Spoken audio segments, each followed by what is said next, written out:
নমস্কার, আপনাদের দেখছেন নিউজ লাইন। বিশ্ব হিন্দু পরিষদের পক্ষ থেকে তুলসী পূজা অনুষ্ঠিত হলো জীবন মোড় জুনিয়র হাই স্কুল ময়দানে। এই তুলসী পূজন অনুষ্ঠান অনুষ্ঠিত হয়, সেখানে একটি সভার আয়োজন করা হয়। ছোট ছোট শিশুরা বিবেকানন্দ ও ভারত মাতা সেজে আসে।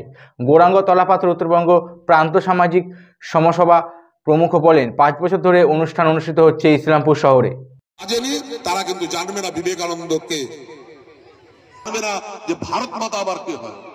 কিন্তু যে বাচ্চাটা সেজে এসছে এর মনের মধ্যে কিন্তু গেঁথে গেছে যে এটা ভারত মাতা, ভারত মাতার আকার এরকম, দেখতে এরকম। সাজুক না, আমরা উৎসাহ দেওয়ার জন্য পুরস্কার আমাদের কাছে।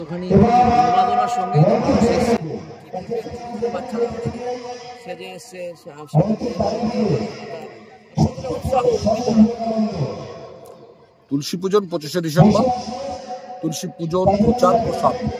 তুলসী পূজন তো প্রতিদিনই হয়, আমাদের বিশেষ দিনে তুলসী পূজন প্রচার ও প্রসার।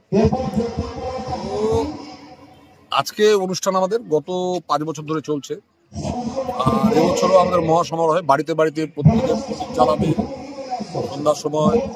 কিন্তু একটা মূল কার্যক্রম যেটা এখানে, সেটা এখানে সাময়িক তুলসী পুজো, অর্থাৎ সবাই মিলে আমরা তুলসী পূজন করবো একসাথে।